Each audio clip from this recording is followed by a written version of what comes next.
পঞ্চগড়ের তেঁতুলিয়ায় পরিত্যক্ত একটি ইউনিয়ন পরিষদ ভবনে বাথরুম থেকে ৬ বছর বয়সী শিশু আল আমিন এর লাশ উদ্ধার করেছে পুলিশ। নিহত হাবিব বুড়াবুড়ি ইউনিয়নের শিলাইকুঠির গ্রামের ইলেকট্রনিক মিস্ত্রি আশরাফুল ইসলামের একমাত্র ছেলে। মঙ্গলবার রাত ৮টার দিকে বাজার এলাকায় পরিত্যক্ত বাথরুমে মরদেহ দেখতে পান স্থানীয় বাসিন্দারা।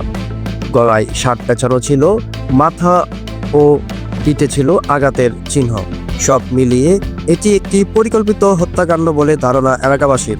শিশুটির মা হ্যাপি আক্তার জানান, আসরের আগে মাঠে খেলছিল তার ছেলে হাবিব, তারপর সে আর বাসায় ফেরেনি।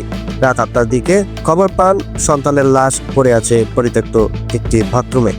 এই ঘটনায় এলাকায় শোক ও চাঞ্চল্যকর ঘটনা হিসেবে পুলিশ জানায় মরদেহ ময়নাতদন্তের জন্য পাঠানো হয়েছে এবং হত্যার রহস্য উদ্ঘাটনে তদন্ত চলছে।